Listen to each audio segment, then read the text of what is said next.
একীভূত হওয়া 5টি ইসলামী ব্যাংক আবার এস আলম ও নাসা গ্রুপের হাতে ফেরত দেওয়ার উদ্যোগ নেওয়া হয়েছে। সরকারের দেওয়া মূলধনের মাত্র 7.5% জমা দিয়েই ব্যাংকের মালিকানা ফিরে পাবেন তারা। টিআইবি বলছে ব্যাংকিং খাত পুনরায় দুর্নীতি এবং লুটপাটের অভয়ারণ্যে পরিণত হবে। যে নতুন করে আবার আওয়ামী ফ্যাসিবাদকে প্রাতিষ্ঠানিকভাবে ফিরিয়ে নিয়ে আসার চেষ্টা করা হচ্ছে, কারণ সে এস আলম থেকে শুরু করে এই যে টোটাল ফাইন্যান্সিয়াল ফ্রড যারা করেছে, এই ফ্রডদেরকে অর্থনৈতিক সেক্টরে, ফাইন্যান্সিয়াল সেক্টরে, বিভিন্ন সেক্টরে যে লঙ্কায় যায় সে রাবণ হয়, এটা তো আমরা অনেক শুনেছি, কিন্তু সেই রাবণ হওয়ার জন্য তো টাইম লাগে। বিএনপি সরকার ক্ষমতায় আসছে 2 মাস হয়েছে, অলরেডি তারা রাবণ হয়ে গেছে, যেটা শেখ হাসিনার লাগছিল 2-3 বছর। দেখুন এখন নতুন একটা আইন এই স্বরাষ্ট্রমন্ত্রী সালাউদ্দিন আহমেদ তিনি পাশ করেছেন, সেটা হচ্ছে ব্যাংক রেজুলেশন অ্যাক্ট 2026। এতে কি আছে? এতে আছে যে ইচ্ছা করলে পুরাতন ব্যাংকের যে মালিকরা ছিল নিজেদের ব্যাংক নিয়ে নিতে পারবে। সরিয়ে দেয়া হলো ইসলামী ব্যাংকের এমডিকে। ব্যাংক ধ্বংসের পায়তারা বলছেন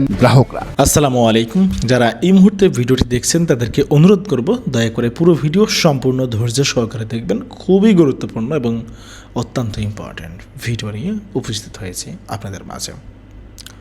প্রিয় দর্শক শ্রোতা মণ্ডলী, ব্যাংক ডাকাতদের আবারও সরকার দেশে ফিরিয়ে এনেছে বা দেশে ফিরিয়ে আনছে। এস আলম, নাফিস শারাফতকে দেশে স্বাগত। এস আলম, নাফিস শারাফত তারা বাংলাদেশের ব্যাংকে কীভাবে লুটপাট করেছে আপনারা সকলে জানেন। এস আলম কীভাবে ইসলামী ব্যাংকে ধ্বংস করে দিয়েছে সেটি আপনারা সকলে অবগত আছেন। রেজুলেশন আইন 2026-এ একীভূত হওয়া দুর্বল ব্যাংকের পুরনো শেয়ারধারীদের কোনো ধরনের জবাবদিহি ছাড়াই মালিকানায় ফেরার সুযোগ রাখতে আত্মঘাতী বলে মন্তব্য করেছে ট্রান্সপারেন্সি ইন্টারন্যাশনাল বাংলাদেশ টিআইবি। তারা বলছে এই সিস্টেমে, এই আইনে আসলে ব্যাংক ডাকাতদের ফিরিয়ে আনা হয়েছে আবারও ব্যাংকিং সেক্টরটাকে লুটপাট বা লোপাট করার জন্য। ইসলামী ব্যাংকে আবারও ধ্বংসের দিকে ঠেলে দেওয়া হচ্ছে, আবারও ব্যাংক সেক্টরে ব্যাংক ডাকাতদের বসানো হচ্ছে। প্রিয় দর্শক শ্রোতা মণ্ডলী, চলুন কথা না বাড়িয়ে এটাকে কীভাবে বিশ্লেষণ করছে বিশ্লেষকরা সেটা দেখে আসি। সরকার কি ভুল সিদ্ধান্ত নিচ্ছে সেটা আপনারা বুঝতে পারবেন। তারা যে লুটপাটের একটা পায়তারা করছে, পরিকল্পনা করছে, সেটি স্পষ্ট হয়ে যাবে এই ভিডিও থেকে। একীভূত হওয়া 5টি ইসলামী ব্যাংক আবার এস আলম ও নাসা গ্রুপের হাতে ফেরত দেওয়ার উদ্যোগ নেওয়া হয়েছে। সরকারের দেওয়া মূলধনের মাত্র 7.5% জমা দিয়েই ব্যাংকের মালিকানা ফিরে পাবেন তারা। অথচ এই ব্যাংকগুলো থেকে এর চেয়ে অনেক গুণ বেশি টাকা তারাই ঋণের নামে লোপাট করেছেন। তারা তাদের ঋণ শোধ করতে পারছেন না, অথচ ব্যাংক কেনার জন্য টাকা কোত্থেকে পাচ্ছেন? সরকারি বা ঋণ খেলাপিদের হাতেই ব্যাংকের মালিকানা তুলে দিচ্ছেন কেন? রুগ্ন 5টি ব্যাংককে একীভূত করে ইউনাইটেড ইসলামী ব্যাংক প্রতিষ্ঠা করে ডক্টর ইউনূস সরকার। যদিও এই প্রক্রিয়া শুরু হয় শেখ হাসিনার আমলেই। শেখ হাসিনার পতনের পর ইউনূস সরকারও রুগ্ন ব্যাংক নিয়ে কার্যক্রম অব্যাহত রাখে।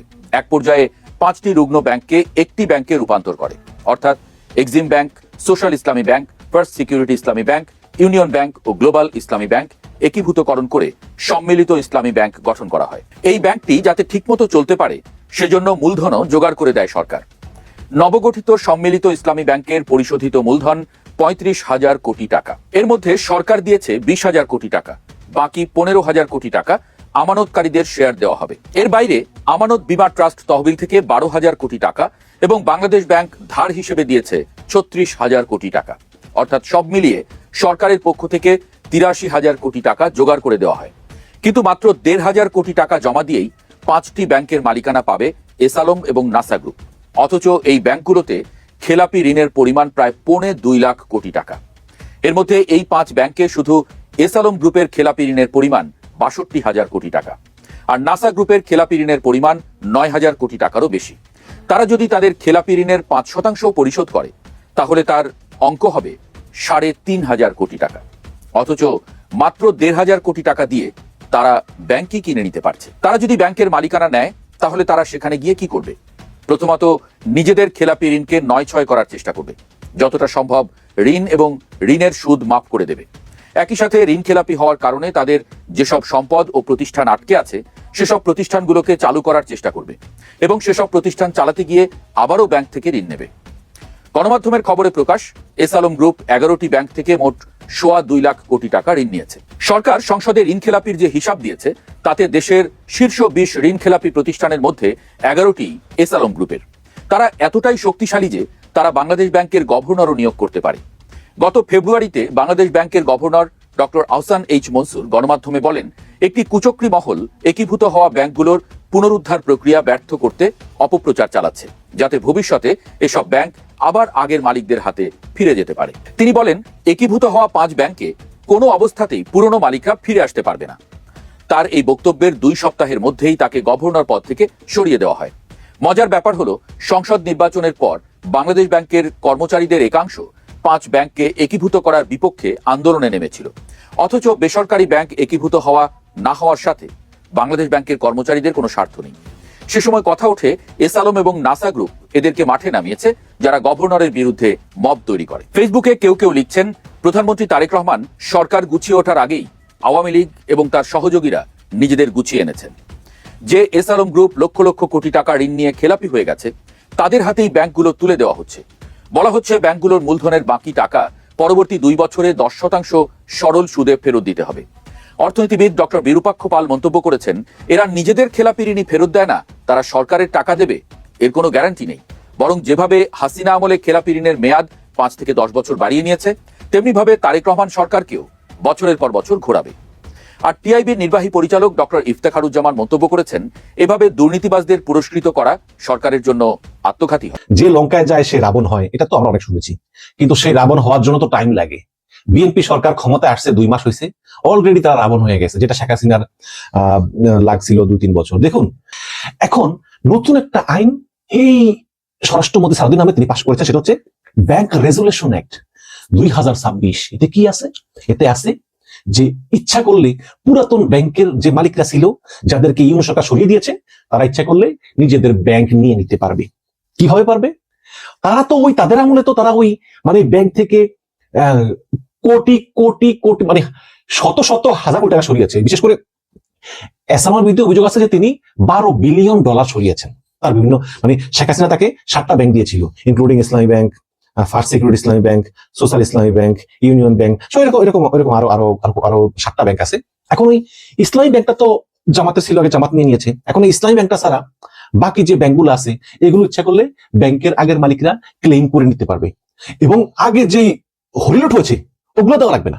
কিন্তু ইউনিয়ন সরকার যেই একটা আইন করেছিল যে এই ইসলামী ব্যাংকগুলো যেগুলো এস আলম শেষ করে দিয়ে গেছে, হ্যাঁ, এবং ওই দর্জি নজরুল, ওই যে একজিমেকের নাসা টাসা সহ এগুলোকে একত্র করে একটা সম্মিলিত ইসলামী ব্যাংক করবে, এবং অলরেডি সেই ফান্ডে ইউনিয়ন সরকার 35,000 কোটি টাকা দিয়ে দিয়েছে। কারণ না হলে তো আমানতকারী আমানত পাবে না। এখন নতুন যে আইন পাশ হলো আজকে, ব্যাংক রেজুলেশন অ্যাক্ট 2026, এতে বলা হয়েছে সরকার যেই 35,000 কোটি টাকা দিছে এই ব্যাংকে, তার 7.5% আপনি যদি এখন দিয়ে দেন, তাহলে এই সব ব্যাংকগুলো আবার পুরানো মালিকদেরকে বুঝিয়ে দেওয়া হবে। আর বাকি 92.5% আস্তে আস্তে পরে দিয়ে আর কি, পরে দিয়ে। তো এই 35,000 কোটি টাকা যদি হয়, তাহলে আপনার 7.5% আসে 2600 কোটি টাকা। এখন এই 2,600 কোটি টাকা এসালামের কোনো ব্যাপার না তো। যে এসালাম $12 বিলিয়ন সরিয়েছে, তার জন্য এই 2600 কোটি টাকা, এটা তো হাতের ময়লা।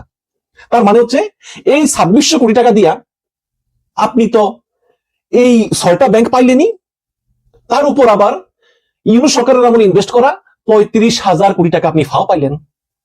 আর ওই আমলে যে 12 বিলিয়ন লুট করছেন, ওটা তো আসি। এই হচ্ছে অবস্থা। মানে চোরকে চুরির জন্য শাস্তির বদলে আপনি পুরস্কৃত করতেছেন। অনেকে বলবেন, ভাই বাকি 92.5% টাকা তো 2 বছরের দেওয়া লাগবে। চ্যালেঞ্জ করে বললাম, 2 বছরের মধ্যে কেউ দিবে না, এটা 15, 20, 30, 40 বছর পরেও দিবে না। এখন দেখুন, গভর্নর আহসান এইচ মনসুরকে গলা ধাক্কা দিয়ে বিদায় করে দিল, একটা দিনও সইল না। তারপর নিয়োগ দেওয়া হলো কাকে? মোস্তাক রহমানকে, যিনি একজন কাপড় ব্যবসায়ী। এবং তিনি পরদিনই করলেন কি, আব্দুল আউয়াল মিন্টুর ব্যাংক, ন্যাশনাল ব্যাংকে 1,500 কোটি টাকা তিনি আবার দিলেন। পরে নেত্রকোনা থেকে শোনা গেল যে এই মোস্তাক রহমান হচ্ছে নতুন গভর্নর মোস্তাক রহমান, তিনি হচ্ছেন এই এসালমের ভাই লাবুর বিজনেস পার্টনার। তার মানে সেই এসালম মনোনীত ব্যক্তিকেই গভর্নর বসানো হলো এই ব্যাংক রেজুলেশন অ্যাক্ট 2026 পাস করার জন্য। এখন আমরা তো শুনতাম আওয়ামী লীগের আমলে যে এসআলম নাকি বিএনপি লোকদেরকে নিয়মিত পয়সা দেয়, বিশ্বাস করতাম না, কিন্তু এখন কি বিশ্বাস করার মতো গ্রাউন্ড তৈরি হচ্ছে না? তার মানে হচ্ছে আপনি তো সবকিছুই সে আওয়ামী লীগের মতো করতেছেন। এখন শুধু আওয়ামী লীগের মতো গুম খুন শুরু করাটা আর তত্ত্বাবধায়ক সরকার ব্যবস্থা বাতিল করাটা, এই দুইটা রয়ে গেছে। এই দুইটা হয়তো হবে পরবর্তীতে, আমার মনে হয় হতে পারে, অস্বাভাবিক কিছু না। শেখ হাসিনাকে একসময় ফেস্তা মনে করতাম, কথাবার্তা ফেস্তা মতো বলতো, তারপর তো কি হচ্ছে আপনারা দেখেছেনই। আমি একটু পড়ে শোনাই। সদ্যপ্রণীত ব্যাংক রেজুলেশন অ্যাক্ট 2026-এ প্রাক্তন মালিকদের তুলনামূলক সহজ শর্তে একত্রীভূত হওয়া ব্যাংকগুলোর নিয়ন্ত্রণ ফিরে পাওয়ার পথ প্রশস্ত করেছে। এই পদক্ষেপটিকে অন্তর্বর্তীকালীন সরকারের ব্যাংকিং সংস্কারের একটি বিপরীতমুখী পদক্ষেপ হিসেবে দেখা হচ্ছে। এটা ডেইলি স্টারের খবর। এই আইনের অধীনে একীভূত হতে চলা বা একীভূতকরণের জন্য তালিকাভুক্ত ব্যাংকগুলোর প্রাক্তন পরিচালক, মানে যারা আগে পরিচালক ছিল বা মালিকরা, ব্যাংকগুলোকে পুনরুদ্ধারের জন্য সরকার বা বাংলাদেশ ব্যাংক কর্তৃক প্রদত্ত অর্থের 7.5% অগ্রিম পরিশোধ করে ব্যাংকটা নিয়ে নিতে পারবেন। অবশিষ্ট 92.5% অর্থ 2 বছরের মধ্যে 10% সরল সুদে পরিশোধ করতে হবে। সংস্কার অভিযানের অংশ হিসাবে অন্তর্বর্তীকালীন প্রশাসন 2025 সালের মে মাসে, মানে ইউনূস সরকার, ব্যাংক রেজুলেশন অর্ডিন্যান্স 2025 অনুমোদন করেছিল, যার আওতায় 5টি সমস্যাগ্রস্ত শরিয়া ভিত্তিক বেসরকারি ব্যাংকে সম্মিলিত ইসলামী ব্যাংক নামে একটি রাষ্ট্রায়ত্ত প্রতিষ্ঠানে একীভূত করা হবে বলে পাশ করা হয়েছিল। ব্যাংকগুলো হচ্ছে ফার্স্ট সিকিউরিটি ইসলামী ব্যাংক, সোশ্যাল ইসলামী ব্যাংক, ইউনিয়ন ব্যাংক, গ্লোবাল ইসলামী ব্যাংক এবং এক্সিম ব্যাংক। সরকার ও বাংলাদেশ ব্যাংক একীভূত ব্যাংকটিকে মূলধন হিসাবে 35,000 কোটি টাকা বিনিয়োগ করেছিল ইউনূস সরকার, এবং কেন্দ্রীয় ব্যাংকও ব্যাংকটিকে অতিরিক্ত তারল্য সহায়তা প্রদান করে। এবং তৎকালীন ব্যাংক রেজুলেশন 2025 অনুযায়ী সাবেক মালিকরা এই ব্যাংকের কার্যক্রমের সঙ্গে কোনো মতেই জড়িত থাকতে পারবে না, কারণ তাদের অনেকেই এই ব্যাংকগুলোকে ধ্বংস করার পিছনে কুশীলব ছিল এবং আর্থিক কেলেঙ্কারি, ঋণ জালিয়াতি এবং আত্মসাতের অভিযোগে অভিযুক্ত ছিলেন, ইনক্লুডিং এসআলম। এবং এই 5টা ব্যাংকের 4টা ব্যাংকের পরিচালনা পর্ষদে ছিল বিতর্কিত এসআলম, যার নেতৃত্বে ছিলেন এটা চেয়ারম্যান সাইফুল আলম। অন্যদিকে এক্সিম ব্যাংক ছিল নাসা গ্রুপের চেয়ারম্যান নজরুল ইসলাম ওরফে দর্জি নজরুলের নিয়ন্ত্রণে। অর্থমন্ত্রী আমির খসরু মাহমুদ চৌধুরী অধ্যাদেশটি সংসদ উত্থাপন করার পর বিএনপির নেতৃত্বাধীন সরকার শুক্রবার এটিকে সংশোধন করে আইনে পরিণত করে, এবং বাংলাদেশ ব্যাংকের কর্মকর্তারা দ্য ডেইলি স্টারকে বলেছেন যে যদি এসআলম এই ব্যাংক ফিরে পায় তাহলে আমানতকারীরা তাদের টাকা ফেরত পাবেন কিনা তা নিয়ে কিন্তু নতুন করে উদ্বেগ রয়ে গিয়েছে। তারা আরো বলেন যে কোন ব্যাংক তার পূর্ববর্তী মালিকদের কাছে ফিরিয়ে দেওয়া হলে তা সহজে আর ফিরিয়ে নেওয়া যাবে না। এক কর্মকর্তা আরো বলেন যে এতে সন্দেহ তৈরি হয় যে তারা এই মানে আগের মালিকরা এই ব্যাংকগুলো সঠিকভাবে চালাতে এবং সম্পূর্ণ আইন ও নিয়ন্ত্রক বিধান মেনে চালাতে সক্ষম হবেন কিনা। তিনি আরো যোগ করেন যে পূর্ববর্তী মালিকদের ফিরে আসার কারণে চলমান একত্রীভূতকরণ প্রক্রিয়া বাধাগ্রস্ত হতে পারে, হবেই না। এই যে 5টা ব্যাংকে এক করা, এটা হবে না। আর নতুন আইন সম্পর্কে মন্তব্য জানতে চাইলে বিশ্ব ব্যাংকের ঢাকা অফিসের সাবেক প্রধান অর্থনীতিবিদ জাহিদ হোসেন সতর্ক করে বলেন যে এই আইনটি অতীতের সংস্কার প্রচেষ্টাকে দুর্বল করে দেবে। তিনি বলেন এই আইনের অধীনে যদি সেই পূর্ববর্তী মালিক যেমন এসআলম বা দর্জি নজরুলরা ফিরে আসে, তাহলে এই একীভূতকরণের পর সৃষ্ট নতুন কাঠামোর অখণ্ডতা নষ্ট যেতে পারে। সেক্ষেত্রে একীভূতকরণ সম্পর্কিত সমস্ত কাজ কার্যত কার্যহীন হয়ে পড়বে। তিনি বলেন যে এটা ব্যাপকভাবে স্বীকৃত যে এই ব্যাংকগুলোর ঋণের একটা বড় অংশ ইতিমধ্যে খেলাপি হয়ে গিয়েছে, যেমন এসআলমরা নিজেরাই লুটপাট করে নিচ্ছে যে মানে ঋণগুলো, এবং এই ঋণের বেশিরভাগগুলোই মালিক পক্ষ নিয়েছিল, জাহিদ হোসেন বলতেছেন। এবং জাহিদ হোসেন বলতেছেন যে এই দুর্দশার দায় স্পন্সর এবং সংশ্লিষ্ট ঋণ গ্রহীতাদের। তাদের ফিরে আসার অনুমতি দেওয়া হলে, মানে তাদের হাতে আবার ব্যাংক দেওয়া হলে একটা ক্ষতিকর নজির সৃষ্টি হবে বলে তিনি যুক্তি দেন। এবং তিনি বলেন যে এই যে আর্থিক খাতে দায় মুক্তি সংস্কৃতি, এটাকে আরো শক্তিশালী করবে, যেখানে অন্যায় শাস্তি হয় না বরং অন্যায়কারীকে পুরস্কৃত করা হয়। এর ফলে সুশাসন আরো দুর্বল হয়ে পড়বে। এবং জাহিদ বলেন যে এত সংস্কার নিরীক্ষা এবং একটি আনুষ্ঠানিক একীভূতকরণ প্রক্রিয়ার পরও যদি একটা আইনের মাধ্যমে বিএনপি সরকার সবকিছু উল্টে পাল্টে দেয়, তবে প্রাতিষ্ঠানিক সংস্কার দায়িত্ব নিয়ে গুরুতর সন্দেহ তৈরি হয়। এবং তিনি আরো বলেন যে এই আইনটি সংকটের জন্য দায়ীদের জবাবদিহি করার পরিবর্তে তাদেরকে আরো পুরস্কৃত করা হয়েছে। এখন দেখেন, বিএনপির ভিতরে কোনো যোগ্য লোক নাই, কোনো ইন্টারন্যাশনাল লবিং করার মতো লোক নাই। এক খলিলুর রহমান সারা, তিনি ইরান নিয়ে এখন লেজে গোবর অবস্থা করেছেন। এখন এই যে ব্যাংক রেজুলেশন অ্যাক্ট, এটাতে এসআলমকে আবার ফিরিয়ে আনা হচ্ছে। তারপরে গুম অধ্যাদেশ বাতিল করে দেওয়া হলো, দুর্নীতি দমন কমিশন অধ্যাদেশ, আরো কি অধ্যাদেশ বাতিল করে দেওয়া হলো। দেখেন এই যে গুম নিয়ে আর কোনো খবর টবর নেই। যে বিএনপির এত নেতাকর্মী গুম হয়েছে, সেই বিএনপি গুম অধ্যাদেশ বাতিল করে দিল। এখন বিএনপি বলতেছে এই গুম অধ্যাদেশের চাইতে একটা ভালো অধ্যাদেশ আমরা উপহার দিব। তো দেন, আমরা আশায় থাকলাম, কিন্তু জানি কিছুই হবে না। কারণ এই গুম অধ্যাদেশ পাশ করলে এই যেই মেজর জেনারেলরা গুম করতো তাদের ফাঁসি হয়ে যাবে। এই কারণে এই গুম অধ্যাদেশ আইনে পরিণত করলো না সালাউদ্দিন সাহেব। কিন্তু এগুলো মেনে নিলে ভালো হতো। আবার আইন শৃঙ্খলা দেখেন, একই অবস্থা খারাপ, ওখানে পিটিয়ে মারা, ওখানে পুড়িয়ে মারা, এগুলো তো চলতেছেই। এখন বিএনপি আকাশে ভাসতেছে আমাদের 2/3 মেজরিটি। আরে ভাই, আওয়ামী লীগের ভোটগুলো, ওই যে আওয়ামী লীগের বলছো যে আমরা ক্ষমতা এলে তোমাদের পুনর্বাসন করবো। আওয়ামী লীগকে মিথ্যা আশ্বাস দিছে বিএনপি যে ক্ষমতা আসলে তোমাদেরকে পুনর্বাসন করবো। এখন করছে কি, এখন ক্ষমতা এসে একদম ইউনূসের যে অধ্যাদেশ আওয়ামী লীগ নিষিদ্ধ করে সংসদে বিল আকারে পাস করছে। তো আওয়ামী লীগের ভোট এবং হিন্দুদের ভোট পেয়ে 2/3 মেজরিটি পেয়ে বিএনপি আকাশ উঠতেছে। কিন্তু এই দিনও কিন্তু দিন না, আরো দিন আছে। বিএনপির ভালো হতো যদি ইউনূসের আমলের এই আইনগুলো মেনে নিত। যে কোনো দেশের অর্থনীতি ভালো নাকি মন্দ সেটা বোঝার বেশ কিছু মাপকাঠি আছে। তার মধ্যে অন্যতম হচ্ছে যে ব্যাংকিং খাতের অবস্থাটা কি। ব্যাংকিং খাত যদি ভালোভাবে চলে, অর্থাৎ ব্যাংকগুলি ভালোভাবে রান করছে, তাহলে বোঝা যাবে ইকোনমি ভালো চলছে। আর ব্যাংক যদি নড়বড়ে অবস্থা থাকে, খেলাপি ঋণ নিয়ে যখন চাপের মধ্যে থাকে ব্যাংকগুলো, বোঝা যায় যে ব্যাংকগুলি ভালো চলছে না। তো বাংলাদেশের যে ভয়ঙ্কর লুটপাটের শিকার হয়েছে গত 15-16 বছর আওয়ামী লীগ শাসন আমলে, সেই লুটপাটের ক্ষত এখনো রয়ে গেছে ব্যাংকগুলোতে। এস আলমের 6-7টা ব্যাংক এভাবে ভয়ঙ্কর ভাবে লুট হয়েছে, তার মধ্যে ইসলামী ব্যাংকের সর্বনাশ ঘটে গেছে। সেই ক্ষত মেরামত করার জন্য আসানিস মনসুর যথেষ্ট চেষ্টা করেছে। তার মধ্যে দুর্বল ব্যাংক 5 থেকে 6টি একত্রিত করার চেষ্টা করছে। এটা ভালো না মন্দ সেটা কিন্তু এখনো প্রমাণিত হয়নি। কিন্তু এর মধ্যে একটি যে ব্যাংক রেজুলেশন আইন 2026-এর একভূত হওয়া যে নতুন একটা আইন করছে, তাতে বিধান করছে, তাতে ব্যাংকের সেই লুটেরাদেরকে আবার পুনর্বাসন করা হচ্ছে বলে শঙ্কা প্রকাশ করা হচ্ছে। এই শঙ্কা বিরোধী দলের পক্ষ থেকে জামাত ইসলাম, এনসিপি করেছে, অন্যান্য দলও করেছে। টিআইবি বলছে ব্যাংকিং খাত পুনরায় দুর্নীতি এবং লুটপাটের অভয়ারণ্যে পরিণত হবে। আশঙ্কা টিআইবির। কি সেই আশঙ্কা? ব্যাংক রেজুলেশন আইন 2026-এ একীভূত হওয়া দুর্বল ব্যাংকের পুরনো শেয়ারধারীদের কোনো ধরনের জবাবদিহিতা ছাড়াই আবারও ব্যাংকের মালিকানায় ফেরার সুযোগের বিধান যুক্ত করার মাধ্যমে সরকার চিহ্নিত লুটেরাদের পুনর্বাসনের উদ্যোগ নিয়েছে বলে মন্তব্য করেছে ট্রান্সপারেন্সি ইন্টারন্যাশনাল বাংলাদেশ। অর্থাৎ এস আলমরা আবার পুনর্বাসিত হইতে যাচ্ছে, এরকম একটি শঙ্কা দেখা দিয়েছে। তার প্রেক্ষিতেই কিন্তু এই বক্তব্যটা সামনে এসছে। টিআইবির নির্বাহী পরিচালক ইফতেখারুজ্জামান বলছেন, অন্তর্বর্তী সরকারের সময় জারি করা ব্যাংক রেজুলেশন অধ্যাদেশে ব্যাংকের বিপর্যয়ের জন্য দায়ী ব্যক্তি বা গোষ্ঠী সব অর্থ ফেরত দিলেও মালিকানায় ফিরে আসার সুযোগ ছিল না। কিন্তু নতুন ব্যাংক রেজুলেশন আইনে 18 ক ধারা যুক্ত করে সেই অবস্থান বদলে দেয়া হয়েছে। অর্থাৎ যদি তারা টাকা ফেরত দেয় তাহলে তারা মালিকানায় চলে আসতে পারবে।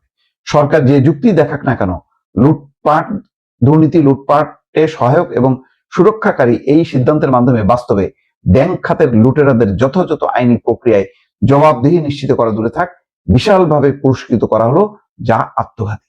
খুব চমৎকার ভাবেই টিআইবি কথাটা বলছে। কারণ যারা লুটপাট করলো আগে তো তাদের বিচার হবে, তো তারা আবার কিভাবে টাকা ফেরত দিয়ে ব্যাংকে চলে আসে?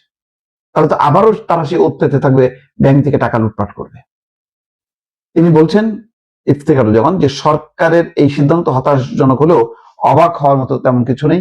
কর্তৃত্ববাদের পতনের অর্থ যে ব্যাংক খাতে ক্ষমতার অপব্যবহার এবং জবরদখলের অবসান নয়, বরং উইনার টেকস অল ফর্মুলায় নীতি দখলের পালাবদলের মাধ্যমে চোরতন্ত্রের সাময়িক বিরতির পর পুনর্বাসনের পথ সুগম রাখা সরকারের এই পদক্ষেপ তারই দৃষ্টান্ত, যা বাংলাদেশ ব্যাংকের গভর্নর নিয়োগের চরম বিতর্কিত সিদ্ধান্তের ধারাবাহিকতা মাত্র। খুব কঠিন বক্তব্য, জটিল কিন্তু কঠিন, কিন্তু এটা চিন্তার বিষয় যে তাহলে কি এই কারণেই গভর্নর একজন ব্যবসায়ী কেন হলো? গভর্নরের চূড়ান্ত সমালোচনা করতে চাই না, কারণ অনেক পিএইচডি ধারী ব্যাংকারও এসছে বাংলাদেশে, দেখা গেছে তাদের সময় লুটপাট হয়েছে বেশি। ফলে একজন তিনি সোয়েটার ফ্যাক্টরির মালিক, সুতরাং তিনি খারাপ কাজ করবেন এটা আগে ভাগে বলা উচিত না।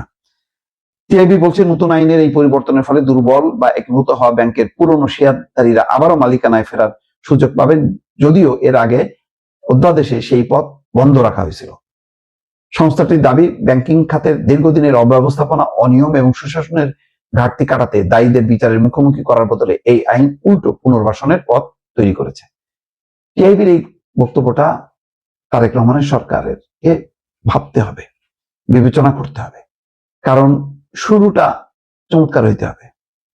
আইন শৃঙ্খলা পরিস্থিতি আমি বললাম দৌলতপুরের এই ঘটনায়, ক্রস ফায়ারের মতন ঘটনায় ওই অবস্থায় চলে যেতে হবে, মেসেজ দিতে হবে, যেটা 111 সরকার দিয়েছিল আইন শৃঙ্খলার ক্ষেত্রে। আর 111 সময়ও এই ব্যাংকিং খাত, দুর্নীতিবাজ এরা কিন্তু দৌড়ের উপর ছিল। এখন তারা যদি কোনো জবাবদিহিতা ছাড়া, বিচার ছাড়া যদি তারা এসে আবার সেই জায়গাগুলোতে আবার বসে পড়ে, তাহলে কিন্তু লুটপাটের আবার নতুন আর এক অধ্যায় শুরু হবে। দর্শক, নতুন সরকার গত ইন্টারিম অ্যাডমিনিস্ট্রেশনের যে অধ্যাদেশগুলো আংশিকভাবে সংশোধন করে পাশ করেছে, তার ভিতরে একটা হচ্ছে ব্যাংক রেজুলেশন আইন অধ্যাদেশ 25 যেটা ছিল সেটা তারা পাশ করেছে। এবং যেটা হয়েছে যে ফান্ডামেন্টালি এই আইনটা, অধ্যাদেশটা করবার যে কারণ, সেই কারণটাকে ফ্রাস্ট্রেট করে দিয়েছে। মানে এই আইনটাকে একেবারে খতনা করে এস আলমের চরণতলিতে অর্ঘর মতো করে ঢেলে দিয়েছে আর কি। তো গত ইন্টারিম অ্যাডমিনিস্ট্রেশন কি করতে চেয়েছে, যে আওয়ামী রেজিম যখন চলে গেছে, আমাদের প্রায় 38-40টা ব্যাংক রেড জোনে, তার ভিতরে এস আলমের মালিকানাধীন 7টা ব্যাংক। এগুলোর অবস্থা এতই খারাপ অবস্থা যে এস আলমের যে 5টা ব্যাংক পরবর্তীতে একসাথে একীভূত করা হলো, একীভূত করে একটা ব্যাংক করা হবে, সেখানে সব মিলিয়ে 2 লক্ষ কোটি টাকার মতো আছে হচ্ছে লিকুইডেশন ছিল, ক্যাপিটাল মানি ছিল আর কি জমা। এর ভিতরে প্রায় 85% টাকা ইতিমধ্যে খেয়ে ফেলছে, বিভিন্ন নামে বেনামে টাকা পয়সা ভুয়া কোম্পানির মাধ্যমে উঠায়। এইটার টাকা নাই এখন ধরতে পারেন 15%। সেটাকে বাংলাদেশ ব্যাংকের পক্ষ থেকে টাকা ইনজেক্ট করে 20,000 কোটি টাকা সমত একবার ইনজেক্ট করেছে, করে এটাকে একটা সচল করবার চেষ্টা করা হচ্ছে।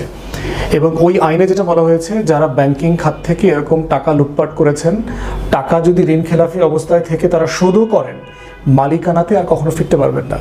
কারণ এই ধরনের একটা জবাবদিহিতা না থাকলে যেটা হবে, যে ব্যাংকের মালিকরা রীতিমতো মনের মাধুরী মিশায়া টাকা পয়সা লুট করবে, খাবে দাবে। ওয়েস আলমের কথা আমরা দেখেছি, চিটাগংয়ের পটিয়া হইলি ইসলামী ব্যাংকে চাকরি, হাজার হাজার অযোগ্য মানে অথর্ব অশিক্ষিত মূর্খকে তারা ইসলামী ব্যাংকে চাকরি দিয়েছে। ইসলামী ব্যাংকের হিস্ট্রিতে পরীক্ষা ছাড়া কোনো অ্যাপয়েন্টমেন্ট কখনো হয়নি।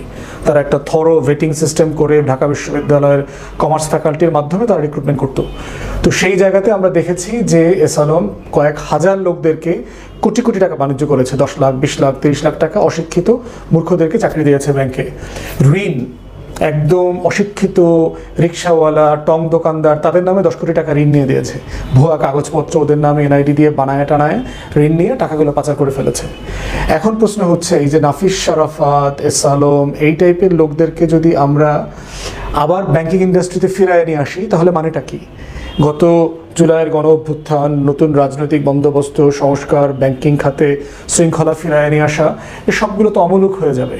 তো এখন শুধুমাত্র তারা যেটা করেছে, মূলধনের 7.5% সরকার ঠিক করে দেবে, এই টাকাটা ফেরত দিলে সে মালিকানাতে ফেরত আসতে পারবে। অলরেডি তো জনগণের টাকা সে লুট করে নিয়ে গেছে, এই 7.5% তো ওই লুটের টাকা দিয়ে দেবে।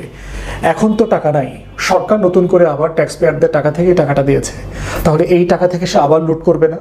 তার কোনো বিচার হইল না, শাস্তি হইল না, তার পরিবার পরিজন, ছেলে মেয়ে ইচ্ছা মতো সবাই এই ব্যাংকের ডাইরেক্টর, ওই ব্যাংকের ডাইরেক্টর, এমডি, মালিক নিশ্চিন্তে সিঙ্গাপুরে নাগরিকত্ব নিয়ে টিয়ে বাংলাদেশের নাগরিকত্ব ছেড়ে দিয়ে উনি এখন আন্তর্জাতিক আইন, ব্যাংকিং আইন, সিঙ্গাপুরের ক্ষমতা দেখায় কন্টিনিউয়াসলি চিঠিপত্র দিচ্ছেন, তাকে হেনস্থা করা হচ্ছে। তাহলে এই যে লুটেরা গোষ্ঠীকে ফিরায় নিয়ে আসার চেষ্টা করা করছে বর্তমান সরকার করছে। কারণ কি? কারণ বর্তমান সরকারের ডজনের উপরে মন্ত্রী, এমপি এস আলমের টাকায় খায়, বাস করে, নির্বাচন করে, রাজনীতি করে, বিদেশে যায়, সবকিছু, ইভেন তাদের নির্বাচনকালীন চলাফেরা সবকিছুর খরচ এস আলমের টাকা দিয়ে গেছে। তো এস আলম হচ্ছে একটা প্রপার মার্সেনারি। আমরা দেখেছি ওয়েস্টার্ন ওয়ার্ল্ডে জায়নিস্ট যে মার্সেনারিগুলো আছে, গ্রুপগুলো আছে, সেরকম একটা মার্সেনারি যার কোনো চরিত্র নাই। তার কপালের দাগ দেখে আপনি তার চরিত্র নির্ধারণ করতে পারবেন না। তো এই জন্য বসে সব দলকে টাকা দেয়। হাসিনাকে টাকা দিয়েছে, হাসিনার বাইরে যারা রাজনীতি করছে, সেকুলার রাজনীতি, ধর্মীয় রাজনীতি, সব দলকে সে মানে মন খুলায় টাকা দেয়, কারণ তার তো নিজের টাকা না এগুলো, সে তো ইনকাম করে ঘাম ঝরায়া এই টাকা উপার্জন করে না, এগুলো চুরির টাকা। তো চুরির টাকা যেভাবে আসতে সেভাবে দেয়। চাঁদার টাকা, কদিন আগে দেখলাম এক চাঁদাবাজ একজন গরিব মানুষকে লেবুর ব্যবসা করার জন্য টাকা দিচ্ছে, চাঁদার টাকা পকেট থেকে বাইর করে আবার দিয়ে দিল আর কি। কি আরাম আর কি। এবং এটা ভিডিও করলো, সবাই দেখলো টেকলো, কত আমাদের এই ভাই মানে শুধু ভালো স্লোগানই দেন না, কত বড় দানশীল হাতেম তাই টাইপের মানুষ হাজী মোহাম্মদ মহসিন। তো সেই জায়গাতে এবং বিএনপির কিন্তু এই আইনের ব্যাপারে নোট অফ ডিসেন্টও ছিল না যে আমরা এই আইন সংশোধন করব না, এই ব্যাপারে তাদের কোনো দ্বিমত ছিল না। তাহলে এই যে গণভোটকে ছোট করা, হেয় করা, সংস্কারের বিপক্ষে দাঁড়ানো এবং প্রত্যেকটা জিনিসকে সংবিধানের দোহাই দিয়ে খতনা করার চেষ্টা করা, নাই করে দেওয়া, আহত করা, নিহত করা, এই কাজটা যে করে যাচ্ছেন, এইটা দিন শেষে আপনাদের জন্য মঙ্গলজনক হবে না। যাদেরকে বাঁচানোর জন্য আপনারা এই কাজটা করছেন, কয়দিন পর আপনাদেরকেও তাদের দেশে চলে যেতে হবে, তাদেরকে জোর করে এখানে আনতে পারবেন না, এটা ওয়ার্ক করবে না। দেশের অর্থনীতি অলরেডি খারাপ অবস্থায় আছে। আপনারা এই ভঙ্গুর অর্থনীতির মধ্যে ইতিমধ্যে আপনারা ব্যাংকের গভর্নরকে নির্লজ্জভাবে সরিয়েছেন, একটা অযোগ্য লোককে ব্যাংকের গভর্নর বানিয়েছেন, দুদকের পুরো টিমকে আপনারা রিজাইন করতে বাধ্য করেছেন, কারণ সে সালম থেকে শুরু করে এই যে টোটাল ফাইন্যান্সিয়াল ফ্রড যারা করেছে, এই ফ্রডদেরকে পুনর্বাসন করতে তারা রাজি হয় নাই। এখন ব্যাংকিং রেজুলেশন আইন সংশোধন করেছেন। সব কিছু মিলিয়ে আজকে টিআইবি দেখলাম একই বিষয়ে স্টেটমেন্ট দিয়েছে যে নতুন করে আবার আওয়ামী ফ্যাসিবাদকে প্রাতিষ্ঠানিকভাবে ফিরিয়ে নিয়ে আসার চেষ্টা করা হচ্ছে অর্থনৈতিক সেক্টরে, ফাইন্যান্সিয়াল সেক্টরে, বিভিন্ন সেক্টরে। তো আমরা এইটা নোট দিয়ে রাখতেছি, সরকারকে সতর্ক করছি, আহ্বান করছি যে সংবিধানের দোহাই দিয়ে আওয়ামী লীগকে ফিরিয়ে নিয়ে আসবেন না। আওয়ামী লীগের হাতে ভঙ্গুর যে অর্থনীতি, ব্যাংক ব্যবস্থা রেখে গেছে, সেটাকে ফেরত নিয়ে আসেন না, বরং সংস্কার যেটা করা হয়েছে এটাকে কন্টিনিউ করেন। তা না হলে যেটা হবে, ইতিহাসের ধারাবাহিকতায় আপনার এই চোখের ছানি যে পড়েছে না, ক্ষমতার ছানি, এই ক্ষমতার ছানি জনগণ একদিন সার্জারি করে ফেলবে, অপারেশন করে ফেলবে। তখন ঘুম থেকে উঠে দেখবেন যে আপনিও নাই, যাদেরকে বাঁচানোর জন্য চেষ্টা করেছেন তারাও নাই, সবাই যার যার মতো করে পালিয়েছে। তো সেই দিনটা আসার আগেই আপনারা সতর্ক হন, সাবধান হন। জনগণের পক্ষে থেকে জনগণের টাকা হেফাজত করার আপনাদের সাংবিধানিক দায়িত্ব আছে, ওই সংবিধানে আছে। কিন্তু ওই সংবিধানের দোহাই দিয়ে আপনারা প্রত্যেক দিন জনগণের সাথে করা শপথ, ওয়াদা ভঙ্গ করছেন। এটাই হচ্ছে আপনাদের জুলাই সনদের সাথে গাদ্দারি করবার আর একটা ক্লাসিক্যাল এক্সাম্পল। যে সংবিধান দিয়ে আওয়ামী লীগ যেভাবে প্রত্যেক দিন মুক্তিযুদ্ধের কথা বলে, মুক্তিযুদ্ধের চেতনাকে ব্যবসা করে, পুঁজি করে মুক্তিযুদ্ধের অধিকার, মুক্তিযুদ্ধের আকাঙ্ক্ষাকে ধ্বংস করে দিয়েছে, আপনারাও জুলাই সনদের কথা বারবার বলে এই সনদের যে এসেন্স, স্পিরিট, এটার যে ধারণা ছিল তার প্রত্যেকটাকে ক্ষতিগ্রস্ত করছেন। দিন শেষে আপনারাই সবচেয়ে বেশি ক্ষতিগ্রস্ত হবেন। অতএব সময় থাকতে ফিরে আসেন। ধন্যবাদ। প্রিয় দর্শক শ্রোতামণ্ডলী, আপনারা দেখতে পারলেন ব্যক্তিগত মতামত অবশ্যই কমেন্টে উল্লেখ করে জানাবেন আপনাদের মতামত বা মূল্যবান ওপিনিয়নটা। আপনারা কি মনে করেন এস আলম, নাফিস শারাফাতকে যে ব্যাংক রেজুলেশন আইন 2026-এ একীভূত হওয়া দুর্বল ব্যাংকের পুরনো শেয়ারধারীদের কোনো ধরনের জবাব দিতে ছাড়াই মালিকানায় ফেরার সুযোগ দিয়েছে সরকার, এই সিদ্ধান্ত এবং এই আইনকে আপনারা কিভাবে নিচ্ছেন, কিভাবে দেখছেন? অনেকে বলাবলি করছে, অনেকে কথা বলছে যে আরেকটা অভ্যুত্থান অতীব জরুরি হয়ে পড়েছে। সরকারের মাত্র এই কয়েক মাসের কার্যকলাপ দেখে মনে হচ্ছে নতুন করে আবারও ফ্যাসিবাদের পুনর্বাসন শুরু হয়ে গেছে। আপনারা জানাবেন আপনাদের ব্যক্তিগত অভিব্যক্তি, ওপিনিয়ন বা মতামতটা। আপনারা কি বলতে চান, আপনাদের কাছে কি মনে হয়? প্রিয় দর্শক শ্রোতামণ্ডলী, ভিডিওটা শেষ করছি। ভিডিও শেষ করার আগে আপনাদেরকে বলবো, আপনারা আমাদের চ্যানেলে নতুন হলে অবশ্যই চ্যানেলটা সাবস্ক্রাইব করে পাশে থাকা বেল বাটনটি ক্লিক করে রাখবেন পরবর্তী আপডেট পাওয়ার জন্য। আল্লাহ হাফেজ।